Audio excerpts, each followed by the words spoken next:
পর্দা নামলো Indian premier league IPL 2026 মৌসুমের। আর ইতিহাসটা তৈরি করলো যেন কোহলিদের আরসিবি। 18 বছরের আক্ষেপ ঘুচিয়ে টানা দুইবারের চ্যাম্পিয়ন মুকুট পড়ল রয়্যাল চ্যালেঞ্জার বেঙ্গালুরু, যেখানে আহমেদাবাদের ফাইনালে গুজরাটকে কাঁদিয়ে এই শিরোপা ঘরে তুলে নিয়েছে কোহলিরা এবং টুর্নামেন্টে পুরস্কার, ট্রফি আর অর্থের রেকর্ড করেছে আইপিএল 2026। চ্যাম্পিয়ন্স থেকে শুরু করে রানার আপ বিশাল অঙ্কের বোনাস পেয়েছে প্রতিটি দলেই। বিশেষ করে গোটা টুর্নামেন্টের আলো যেন একাই কেড়ে নিয়েছেন 15 বছর বয়সের বৈভব সূর্যবংশী। একে একে মোট 5খানা পুরস্কার বুঝে পেয়েছেন এই তরুণ ব্যাটার, যেখানে চ্যাম্পিয়ন্স দলকে তুলে দেওয়া হয়েছে 20 কোটি ভারতীয় রুপি। ট্রফির পাশাপাশি এই অর্থ বুঝে নিয়েছে আরসিবির অধিনায়ক রজত পাতিদার। এদিকে রানার আপ হয়ে 12.5 কোটি ভারতীয় রুপি উপহার পেয়েছে গুজরাট টাইটান্স।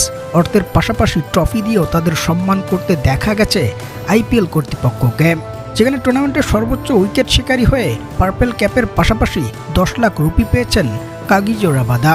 আর টুর্নামেন্টের সেরা ক্যাচের পুরস্কার পেয়েছেন মানিশ পান্ডে। গোটা টুর্নামেন্ট জুড়ে সবচেয়ে বেশি ডট বল দিয়েছেন মোহাম্মদ সিরাজ, যার পুরস্কারটাও মঞ্চে বুঝে পেয়েছেন এই তারকা বোলার।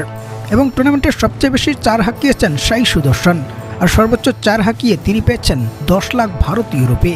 ফাইনাল ম্যাচে 3টা ছক্কা হাঁকিয়ে 1 লাখ রুপি পেয়েছেন বিরাট কোহলি।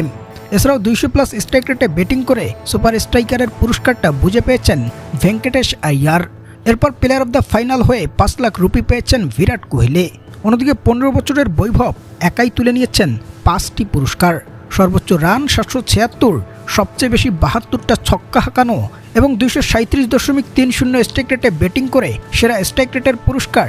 এছাড়াও amazing player of the tournament ও মোস্ট ভ্যালুয়েবল ক্রিকেটারের পুরস্কারটাও বুঝে পেয়েছেন 15 বছর বয়সী এই তরুণ ক্রিকেটার।